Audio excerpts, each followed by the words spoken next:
Earlier. Just a little light reading. Well, say the same thing in a way. So I just like the title of this. It says, I and mine.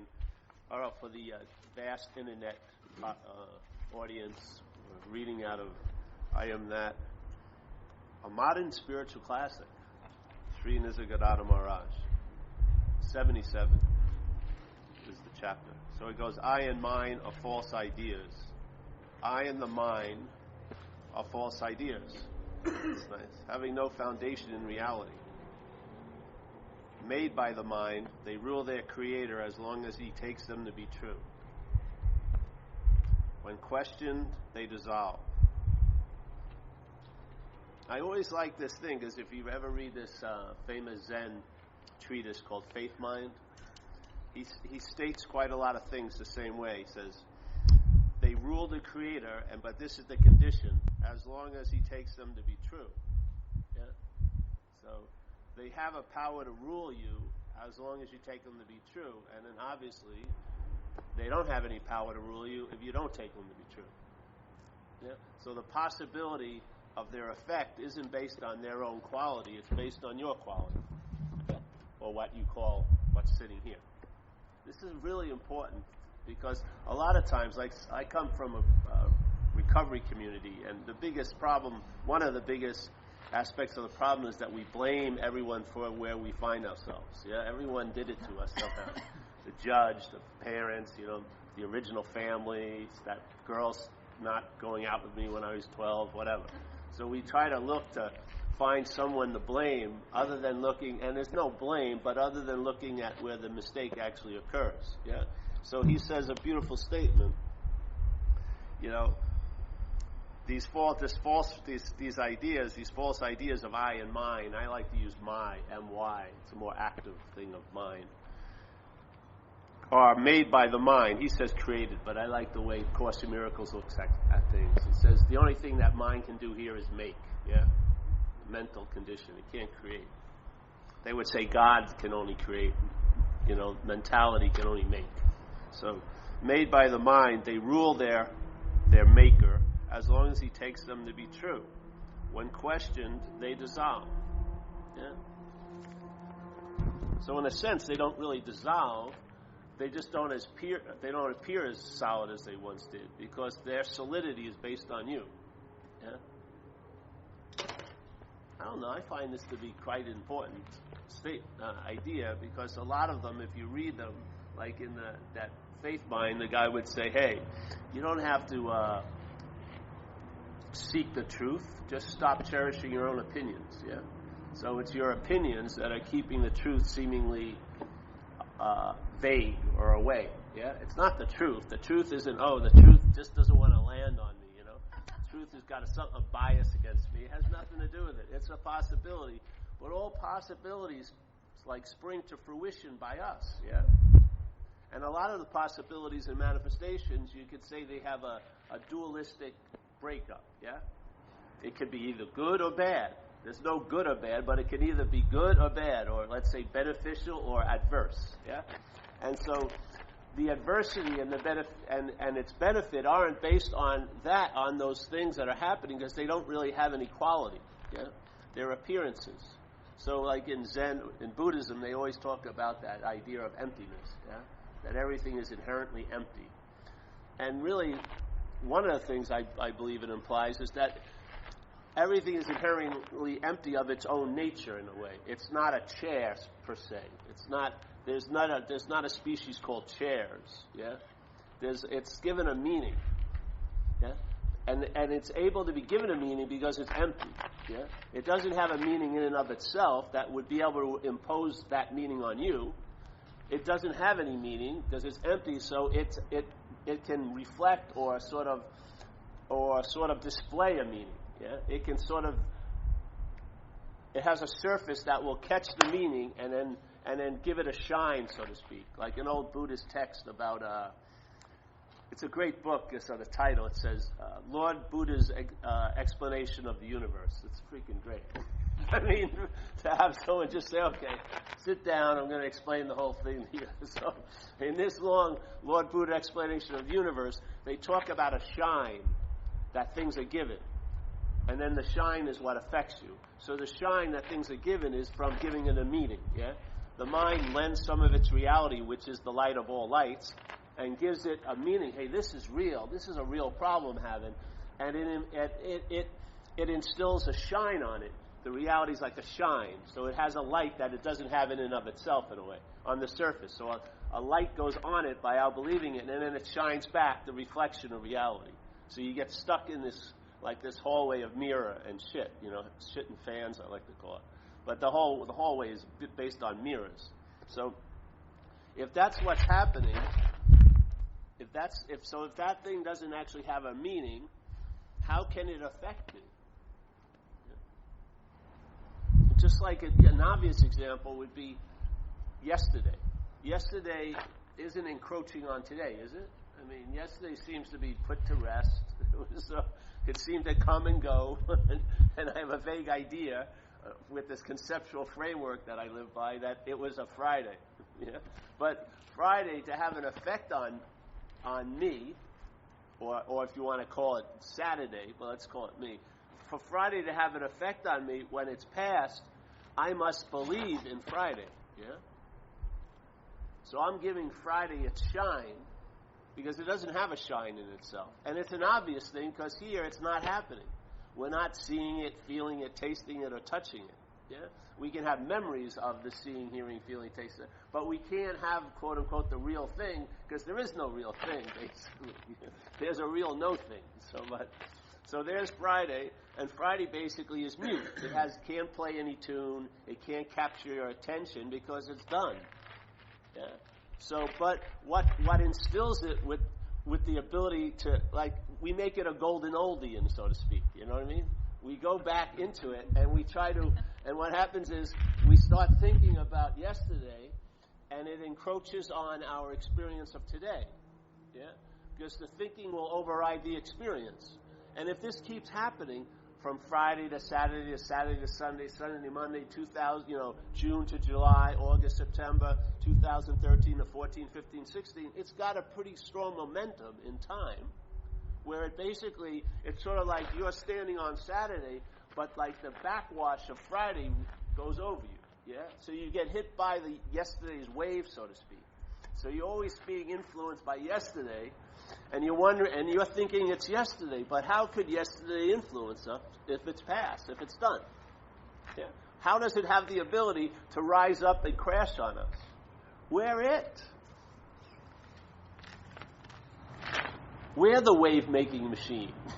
You know what I mean? There's no current and tide producing a wave on Friday to crash on Saturday. We're the wave-making machine. By thinking, by going back into memory and being worried about Friday on Saturday. Yeah. To being really concerned, I had such a bad day, there's no way I'm not going to have a bad Saturday. Yeah. And so where the hell did that come from? Saturday? No. Because it came from the mind that believes there's a Friday and Saturday. Yeah? And it says very clearly here, if the mind's belief in Friday and Saturday is weakened, then the effects of Friday and Saturday will weaken. Because they're not based on Friday and Saturday. They're based on you. They're based on the one who seems to be in Friday and Saturday. And all these little pointers that are worth their salt, they keep bringing it back to that point.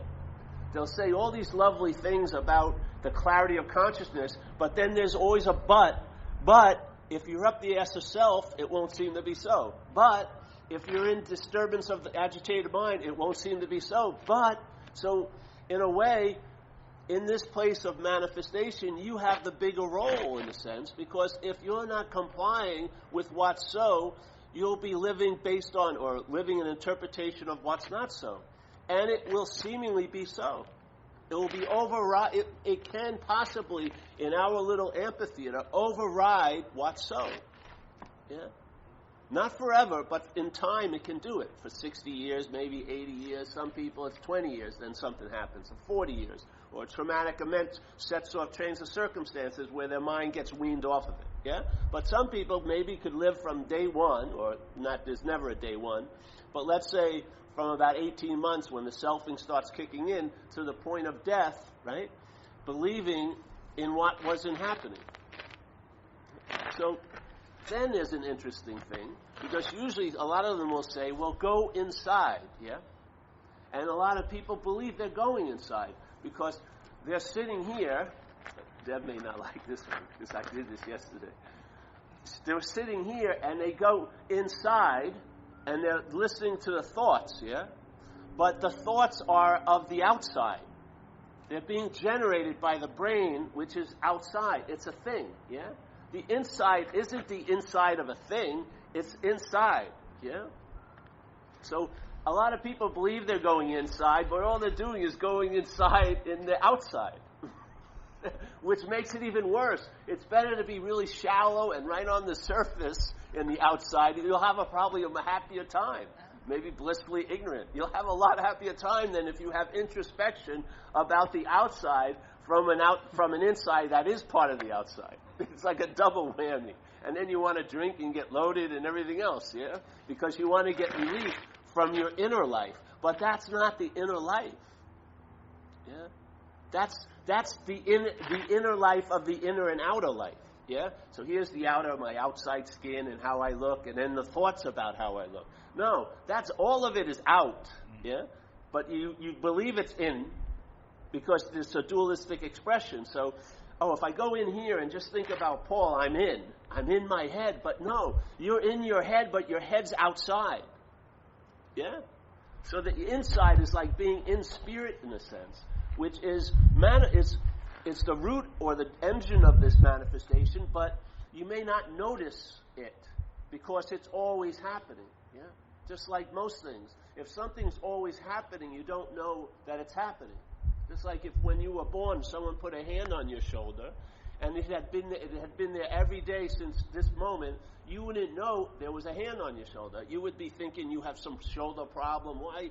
Or you'd be, you'd always get shirts with one sleeve longer than the other. You would adapt to this idea, and you may have tons of speculations. They dropped me when I was a kid and this and that. But really, if the hand finally lifted, you would know the influence of the hand by its absence. Yeah? You would finally know about the hand when it lifted. Not when it was on, producing an effect, but when it lifted, you would realize, that was what was doing it. Yeah? I mean, it would be like an aha, and with no more further investigation. That's all you needed to know, what you weren't. Yeah? That's how I see it. If you entertain the possibility you're not that which you're taking yourself to be, if it starts picking up steam, that's more than enough. It's like, you're not that, that's that. It's not like you're not that, and let's get into finding out what we are. No, that's part of not that. It's trying to find out what not that is. Yeah? Just find out what it isn't, which it isn't you. Yeah? And then get on with it. And you will get on with it. Because there's a current here. There's a manifestation here. There's being here. It's not just be here, it's being. So it's gonna move. It's gonna move you just like that agitated dance of the mentality moves you, but usually in it's not even a circle, it's a square. You should go back, or it's like a vehicle that only has two gears. You go into the future, back into the past, into the future, back into the past. You can't go off road. You know what I mean? You just Well, I'd love to stop there. I'm here on Saturday. No, Thursday, next week. I can't just fucking get in gear with what's happening.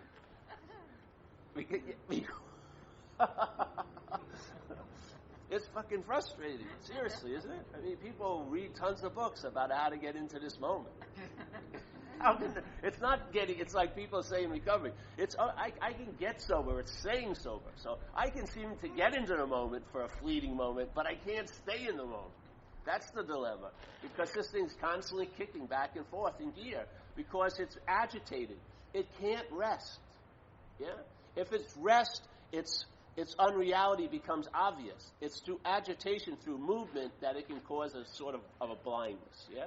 If it keeps moving, it's like a sleight of hand that has to keep happening. Yeah? Or it's like an application of a glue that can't bind anything. But it's applied so much, you start believing that what's being applied and what's being applied to is the same. Yeah? But it has to keep doing that. Or if it stops, there's a big gap. We call it a pause, whatever, where you realize geez, that's not actually going on. Yeah. There's something that's truly going on, which is it has the quality that it's always going on. And then you start realizing there's this little agitated idea that I thought is movement, but the real movement is total stillness, because all and everything is occurring. Yeah? And there you rest, and you know it as soon as you lay there, because it's like you have the ability to recognize it. You have it. It's inherent in all of us because we're that mind. Yeah.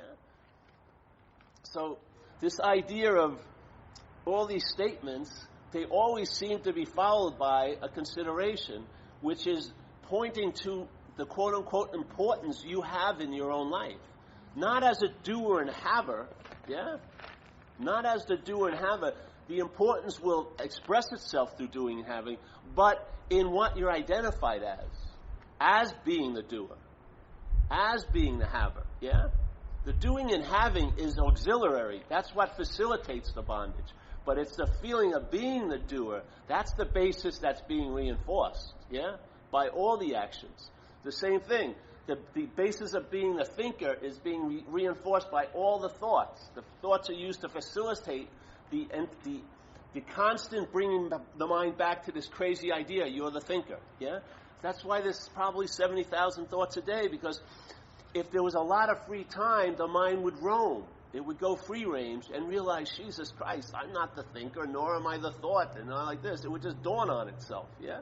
But if every thought is preceded by, I'm the thinker, or it's about me, it tends to apply, yeah? The sort of glue, so the imaginary bondage seems to be so. So most people who are in the identification of self, one of the qualities of being in the identification of self is they don't know they're in the identification of self. That they have no clue. Even if they're poring over and studying all the scriptures of the world and they're locked in a scriptural library, they still don't know the basic situation, because the identification is in place and they're trying to become a knower of the Spirit. They're trying to become a knower of God. They're trying to become a knower of love and a knower of truth instead of being truth, being God, being love. Yeah.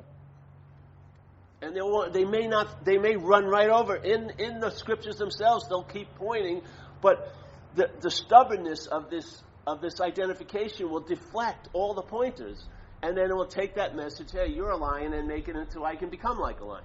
What? How did that happen? Yeah, not by the message. The message isn't like you're a lion, you're a lion. Then it mutates into you can become like a lion. It's you're a lion. It's pretty direct. You're a lion, you're a lion, you're a lion. But then it hits here, and then it turns into I can become like a lion. And now you go home very smugly. Oh, now I've got some hope. I can become like a lion, and it will make this sheep life a little more bearable. And if I work really hard, maybe I'll get to be like a lion. But obviously, I'm a sheep. I'm never going to override that nature. But that nature doesn't even need to be overridden. You're not a sheep. We make it so much harder, where it's cast into 20 lifetimes of purification and constant vigilance and saying, like, not just 8 Hail Marys, but like 800,000. And it's fun, but, some of those people, they bow, they do like a pranam, a bowing, all for like 80 miles.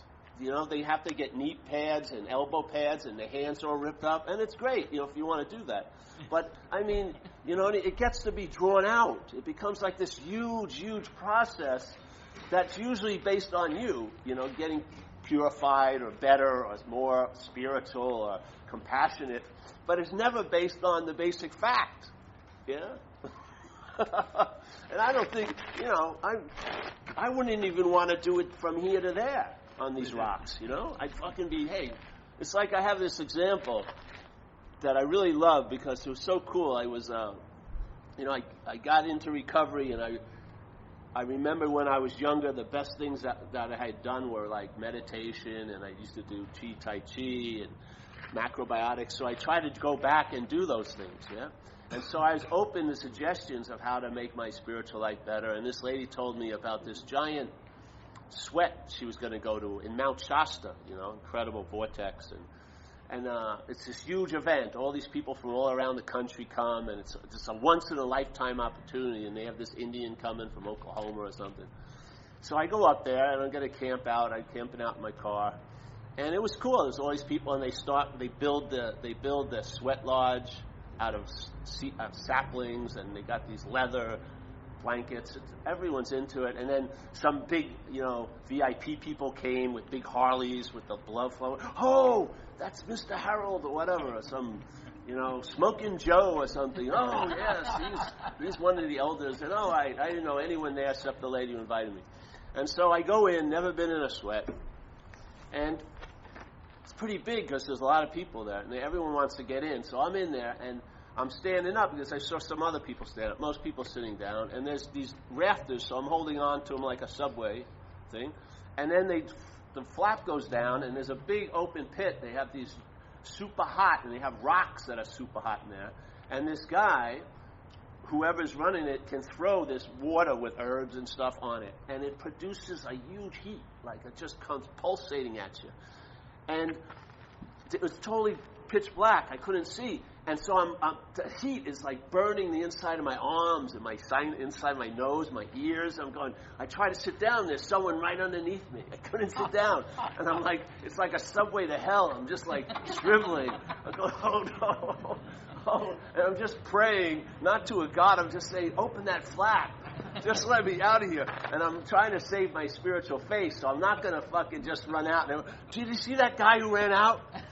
Yeah, it was me. No, I'll die before I lose my spiritual face. But screw my ass. So burn. They open the flap. I try to run out there, and you jump in a big stream, and it's a rush. I mean, you're in super cold water, and man. And then they have, all right, round 2. All right, so round 2, okay. I go in there. Now I'm a little smarter. I sit down, and I try to locate myself near the flap, just in case.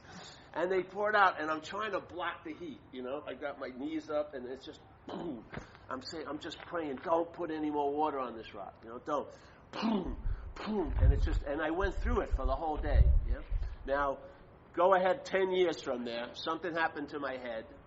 And my friends were trying to follow the Native American way. They're all Anglo-Saxons, from fucking Madison, Wisconsin. And one of them I knew, and he wanted me to go to this event, and it was going to be at this guy's house in Petaluma, and they were bringing an Indian in from Oklahoma, and they built the small little thing, and they had all this food and soda outside and crystal Calistoga waters. So I said, all right, I'll support you. So I went in there. We're sitting in the yurt, whatever, and it starts getting hot. And I had this realization: hey, this is hot. I get up and I walk out. Yeah? And I go in there, and it's beautiful night. The stars are out. There's the drinks I'm drinking. I'm eating all the food, and I can hear them moaning and praying in there. And I'm kicking back. You know what I mean? And in hindsight, what happened? 10 years before, I would have been in there, saying my prayers. Please remove this from me. Never remove the me, but remove all of this from me so the me can be better. Instead of please remove the me, I want to actually add on to the me. I want some shit removed so I can add on some more, like more reflective, glittery stuff. Look at my eyes. I got a loving gaze now. Oh, yes. So, but then something shifted in my life, and I sat there. It was just an immediate, it was like seeing blue is blue. I started getting hot, and I said, fuck this. You know what I mean? Now, to me, that to me is the clearer way. Tell you the truth. Yeah? It's just simple. It states so much, but it's a very simple example. And I had no idea what was happening to me at all. But I could tell it by its effects because I would have been in there. I would have been right at the pit and do this and that. Instead, as soon as bye, see ya. I thought that was incredible progress. Yeah. And it wasn't produced by thought or effort. Just the mind shifted. Yes? And that's the whole point. If you ever read that old Zen treatise, Faith Mind, look at the first word in the title, faith mind. Having faith in mind. We've had a faith in a mental process that's produced huge doubt. But that shouldn't be casted on the mind. It should be casted on the mental process. The mental process of selfing is definitely it's a failed system. So doubt is a natural thing that should arise if you're relying on a failed system and you're sentient. there should be some doubt arises to what the hell are you doing following these thoughts if they've never worked before. Yeah? But when the mind shifts out of that failed system and starts resting in a reliable system, it starts responding to that reliability. And ease and comfort comes over it. It's all its imaginary knots get untangled, not by untangling them, just by what's going on in mind. The mind is now relying on something that's reliable, and therefore it relaxes. Yeah? It's tension, it's agitation that it's been dwelling on, which is just a very tiny aspect of it, a mental process of selfing. It expands out of that, and it sees what surrounds all that agitation is pure, brilliant, clear stillness. And let's say it's the percentage of its stocks are now on that side. So it has an immunity to the failed system. And with the immunity to the failed system, you see how the failed system works. And the failed system works through the facilitation of the thought system, based on the foundation that the thoughts are yours. That's how it grabs your attention, because they're your thoughts. If you had thoughts and you were clearly seeing them as Stanleys, and you weren't a Stanley, you would have a built-in wisdom around those thoughts. You'd say, these fucking thoughts are crazy. But if they're cast as yours, you'll think they're incredibly ingenious. Yeah? And you're totally willing to follow them. Even though they've led you to the same old, you'll go merrily that way once again. Yeah? It's not the thought, it's the mind. Like he said here, it's the I and mind. Not what's mine, but the mindness of it. Yeah?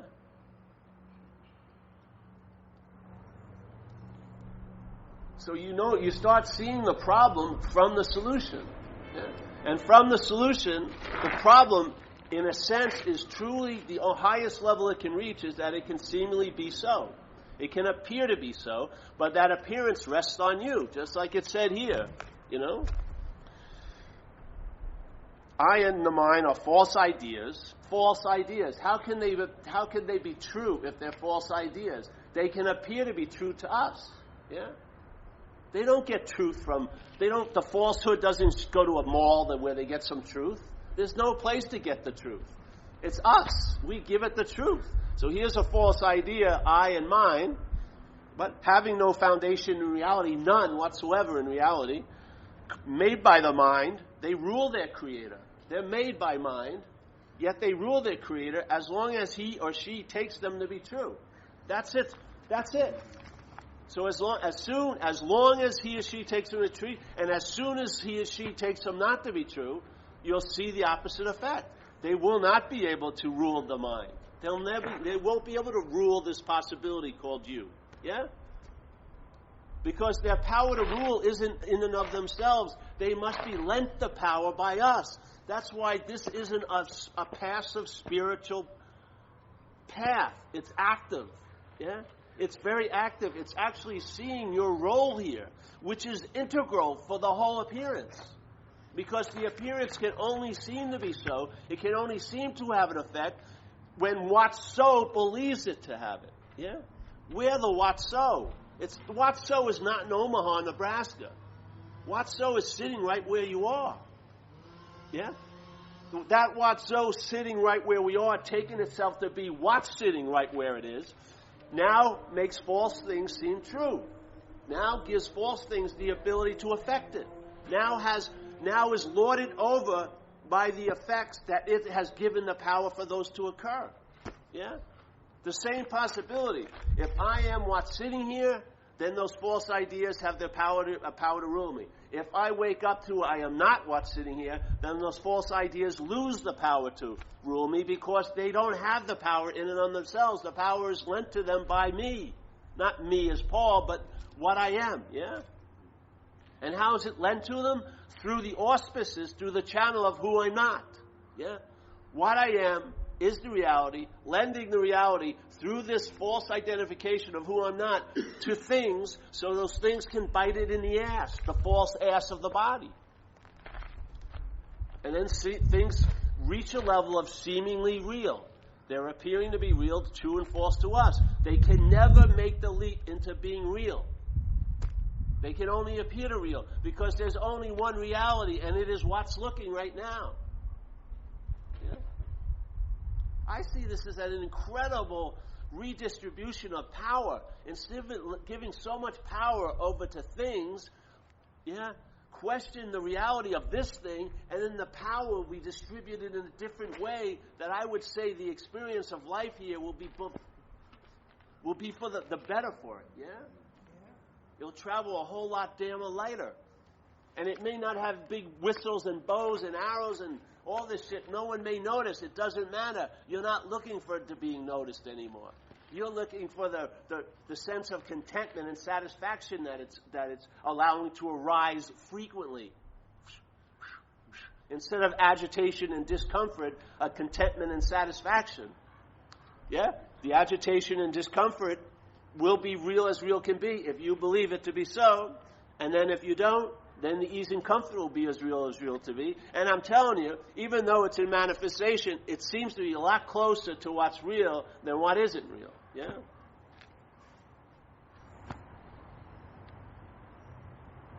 And it's all rests on this one pivotal point where you are. Like we had this reading in a recovery meeting. And it was simple. Begin where you are. And I said, well, what other option is there? You know what I mean?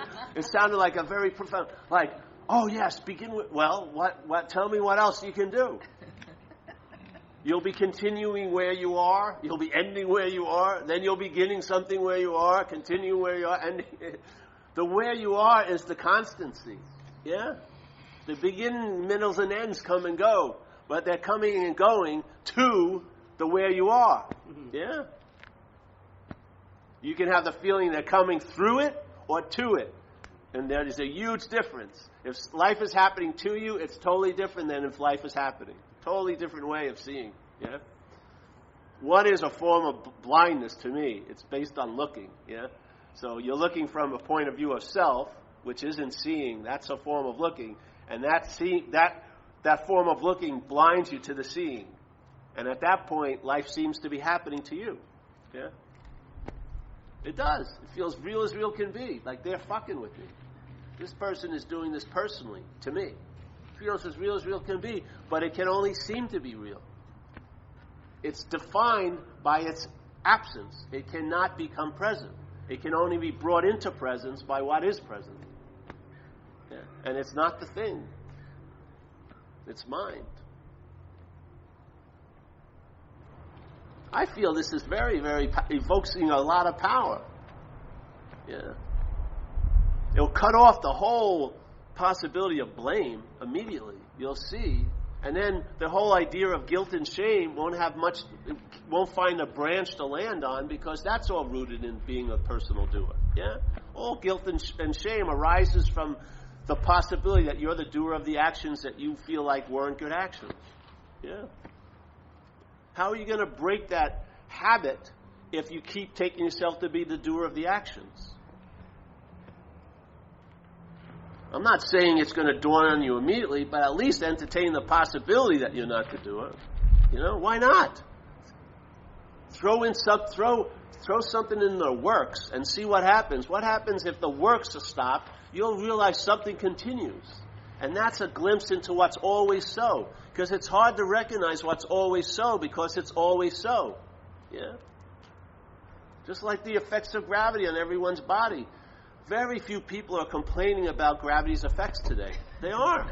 They're not even dawning on them that when they're walking up the hill, it's gravity that's making it harder. They think it's the hill. They do. Can you imagine these obvious total miscalculations? Why are you surprised that things seem the way they seem now? I swear to God, we can't recognize what's blue as blue. You're so sure about something, the next day you're unsure about it. There's no rest or foundation you can rely on. Everything is like Jesus says, building that house on sand. You know what I mean? You want to be so sure about your opinion, but the opinion is based on sand. You may be so sure you're right, that Christianity is the only way. Move to a Muslim country. You'll probably be so sure that Islam's the only way. Or go to India, then it's Hinduism. Or go to Buddhism, Buddhism.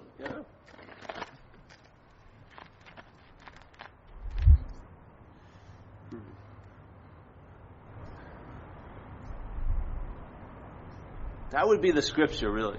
Talk about the sweat, and then talk about leaving the next sweat. That was a huge quantum leap. That wasn't even noticed. Not that I've gone to 80 sweats. No. I stopped going to any. Yeah, I'm into that. I'm into that one. You're a professional meditator. Yeah? No. I can meditate sitting up, standing up, laying down, because you're being meditated. There's mind's meditating all day. Yeah? Doesn't need your help.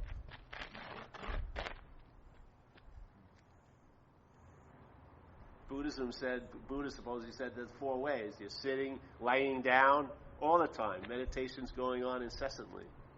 Yeah, why did the sitting get so emphasized? I'd much rather go to the school where it was laying down. You know what I mean? That's the school I'm going to. I'm going to the laying down school.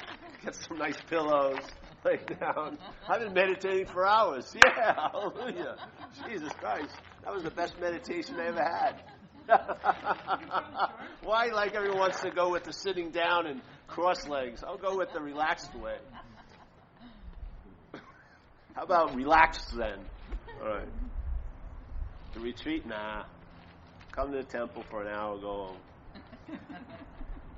So, I would want to keep going because Michael, my old friend's here, but I like to keep it short and sweet when it's short and sweet. Yeah. To have the taste, you don't need more. You know, it's an invitation. If it tickles the mind, then it's always tickled my mind, so it's great. Every time I hear it, even coming through me, because it's easy to take yesterday's news to be today's news. Yeah, this place is constantly shouting at us that we're someone. Yeah, that we're a person. That we don't measure up. Even like these, it blew me out around Christmas. Even these like giant, tool stores are using it. Like Lowe's, it said their motto was "Never stop improving." You know, a Lowe's department store. What? Oh yeah, never stop improving. So add something to the closet. Put another window in this house, or build another. Staircase. Sarah Winchester. You know what I mean? Polish that gun again, Jesus Christ. When do you stop? It's like we were talking about it the other night. Someone corrected me in Boston, my lovely friend Cynthia. She says, you've been talking about a hamster wheel as a hamster cage, so I got corrected. But the hamster wheel is a trippy thing because there's no motorized hamster wheel. Yeah? The hamster wheel isn't really being a wheel until the hamster gets in it, right? The hamster is giving it the definition that it has, that it's a wheel. If not, it was just this circle thing, It could be a wreath. You can hang it up as a wreath, yeah? Like an industrial Christmas. Put a hamster wheel there, you know what I mean? So, but the hamster gets on it, and then it has this inclination. It starts running, and now it's in this wheel. Now, if it had a self-centered point of view, I would imagine the hamster would think the wheel was doing it. This wheel's fucking with me, man. This wheel is so fucking fast. It's got me going all day. And then its hopes would be to get out of the wheel, and like a miracle would happen. When it got out of the wheel would stop. Fuck, unbelievable. You know what I mean? Unbelievable. But then it would get back in, and there would the wheel go. And then, I want it to be just like this. But as soon as this hamster claims to get into the wheel, it doesn't stay just like that. It's now getting moved again, yeah? Then it comes out and I want to be in the cage, the wheel, just like that. But it can't help itself. As long as there's the hamster, it's going to make that thing a wheel, yeah? As long as this identification of self in place, no matter what message you hear, it's going to be cast into seeking. It's going to be cast into seeking. Yeah? Not so much seeking in the way they're talking about, but in doing and having. Yeah? In other words, I'm going to do and have myself into a state of being, which cannot work. All happens is you do and have yourself into another mental state. Yeah? Now, you may conceptualize it and call it being, but it ain't. Yeah? Because you can't do and have yourself into being. It's one of the greatest disclaimers in all the scriptures that are worth their salt. They say, please, if you make this mistake, it will go on for eons and nothing will happen. Yeah? If you make the mistake of using mind to seek the mind, it will go on for eons and nothing will happen. If you make the mistake of using the light to find the light, yeah, using the light that we are to find the light that we think is, yeah, it will never work. Yeah. I love it when you can read it and hear it and then take it to heart. So what happens is you realize it ain't the wheel in the hamster cage, it's the hamster. Yeah? So if I'm not a hamster, then there's a possibility, even though I seem to be in the wheel, I'll have a total different experience of being in the wheel. Yeah? Because that aspect that wasn't truly of me will now have been diminished. And I won't be driven like a form of slavery here anymore. I'll be able to smell the roses. I will be located where I am at the time I'm there. Yeah? I'll have an immunity to what's not happening. And this will occur and keep occurring with no thought or effort. It's the thought or effort that will sort of distort it. Yeah? Leave it be. Leave it be and then see what happens. Find out what happens. It doesn't need you to coax it. It doesn't need you to sort of speed it along on your time frame. Yeah? All it needs is a little bit of willingness to entertain a possibility that maybe you're not the thinker of the thoughts. Maybe. Yeah? We're not saying you're not the thing. Maybe you're not. Find out. Yeah? And in finding out about what's reinforcing this idea of being what you're not, and if you lose interest in that idea of being what you're not, the energy that's allowing these activities to do their job will be removed. Yeah? So the thought will be seen as a thought, and it won't be able to generate the feeling of being a thinker. It only generates the feeling of being a thinker when it's my thought. When the identification is in place, then it uses every thought to reinforce the feeling of being the thinker. When the identification as the feeler is in place, it uses every feeling that occurs to facilitate the reinforcement of the idea of being the feeler. That's the bondage of self. It's a constant application of a crazy idea, so that the mind takes it to be so, and then it seems to be so.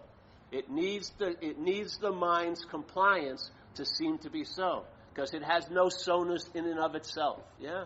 We lend it all the reality it seems to have. We lend it all the reality it seems to have.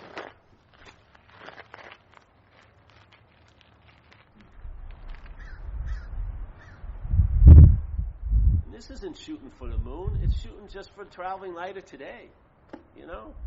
So that you can feel an ease and comfort at 10 in the morning, and they'll still be stabilized at 3 in the afternoon. It won't be, oh, I was up the S of self, and now I'm out of the S of self, up the S of self, out of, no. Not this constant in and out, in and out. It'll be out because you realize there's no in. Yeah? The best way to get out of something is realize you've never been in it. If you believe you're in it, then there's going to be drives to get out all day. And every out will lead back in. Because they're just part and parcel of the inness. It's questioning inness. If that isn't so, then you're not underneath that spell anymore. If that isn't so, that's that. And then find out what happens. Yeah? And then it's amazing what happens after a while. You realize how you've been freaking ripped off with this, oh, I felt, I had about 8 minutes of feeling okay today. Wow, that's fucking incredible.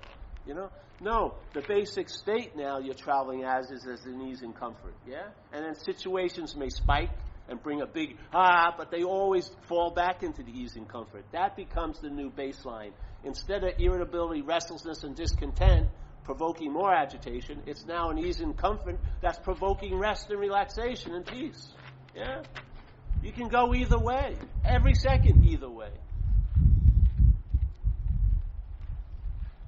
Yeah? Get me that DVD, bro.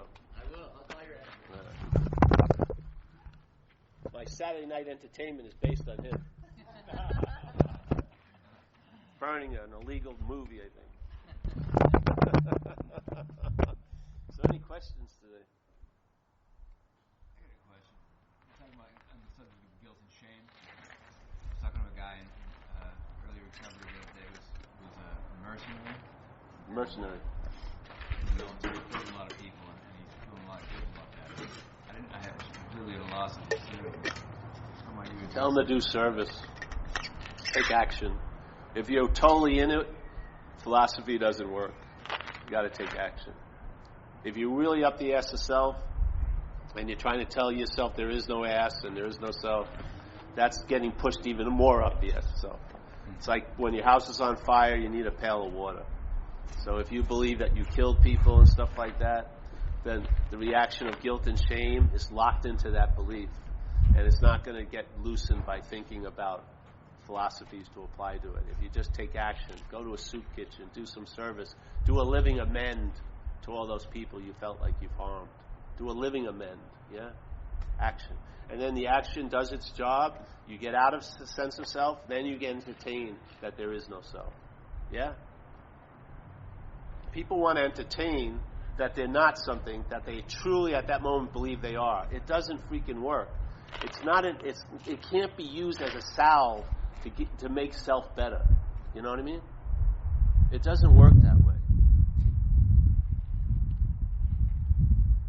The mental process, they hear this message, it sees it as another thing to take advantage of. It tries to figure out what angle can I get out of this? Hey, I'm not the doer, fucking far out. You know, great excuse for a lot of shit. But it's all on the surface. There's no weight to it. Yeah, it's much better just to realize, hey, I'm screwed, and then just do some actions and help other people who seem screwed. I think it will go a lot farther. Yeah? Yeah. I mean, first of all, he's locked into being a mercenary, obviously. His identification is in place. That identification is rooted in doership. That doership now produces the guilt and shame. Yeah? He's in a pretty nice vice, in a sense. The mind is in a vice. So you got to lubricate that vice so it moves a little, and action is the oil, in a sense. Yeah? Service. Yeah. You say there's nothing that the self, the small s, can do to get rid of the small self. Yes. But it seems to me it doesn't have to get rid of. There's nothing there. Right. But then you were talking about a lot of different things that we can do to help get rid of that self. Well, it's not. We're not saying to help get rid of that self. It's not really doing it. It's entertaining it. Who's doing it? What? Find out. Because why does there have to be a who that if there's a doing? Can't there just be doing?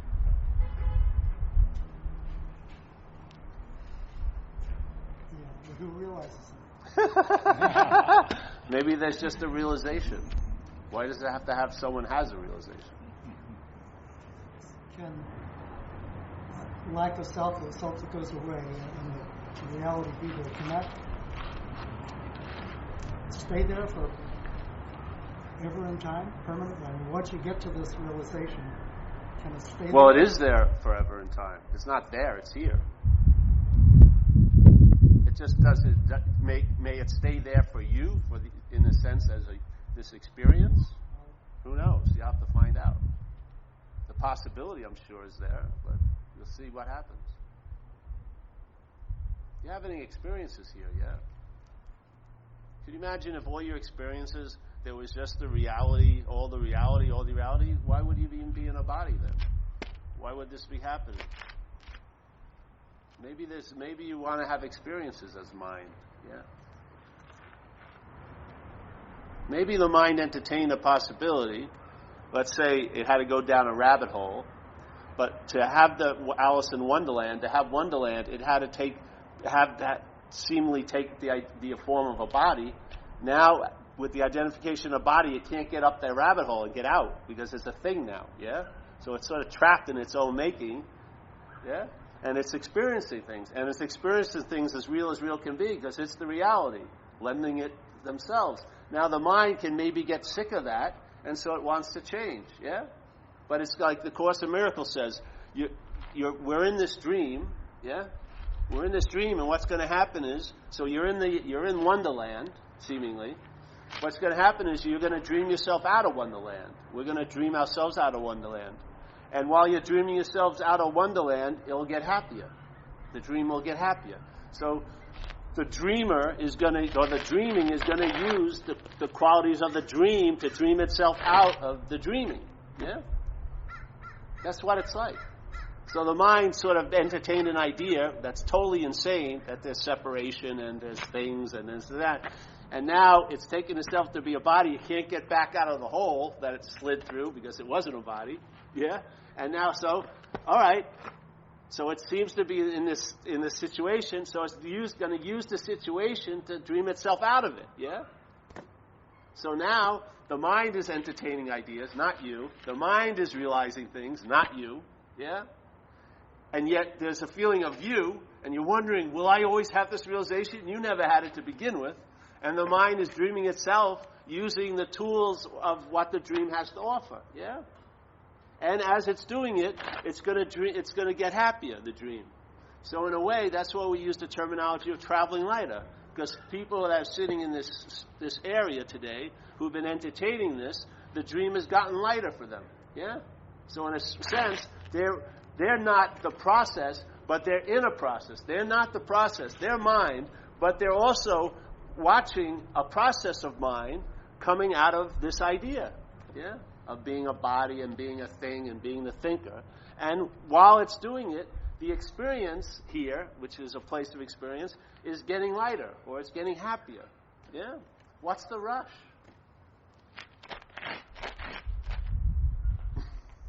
What's the rush? Who wants it to be over now? Mind or you? You're the one who wants to get out of it faster. Sit back and enjoy it. What? But I'm not there. Exactly. You are not there. Exactly. But what wants to hurry it up is the you that's not there. Yeah? Somebody once said to me, we're sitting here doing a talk, and they say, well, if you're in the depths of the ocean of that state, why aren't you exploring? And I am. This is the exploration. Sitting in Marin City on a metal chair. This is what mind wants. Why? Because it's happening. Am I in argument with it? No. That's what makes it easier. Oh, speed it up. I want to get over with this. No, it's moseying along, meandering. It's fine. All there is mind. It's not in any fucking rush. It's not what's longing and is impatient or concerned about, am I going to get enlightened? It knows its own nature. But this idea, this little ass idea produced by a mental process, taking itself to be this scared little thing, trying to hurry it up. I just want to get an advantage. And maybe they finally went to the last house on the block and they're listening to spirituality. Now they think the advantage is enlightenment or getting out of here or nirvana. So it's trying to rush that now, just like it tried to rush your education or your promotion at the job or this job or that job. It's using the same mentality. Yeah? This is about an ease and comfort, a relaxation.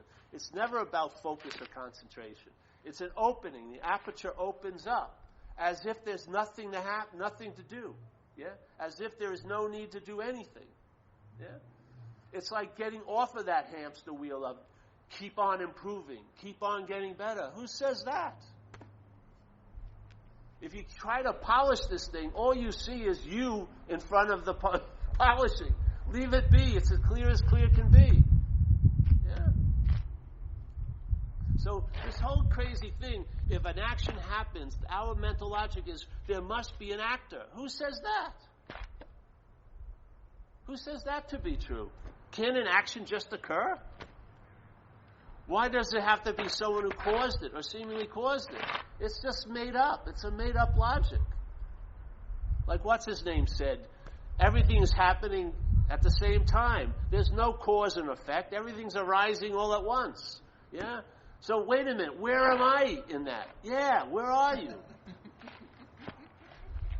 I thought I was right in the front. I thought I was doing it well. No, you're swimming in the pot, brother. You're part of the soup that wants to get out of the soup. But as the part of the soup.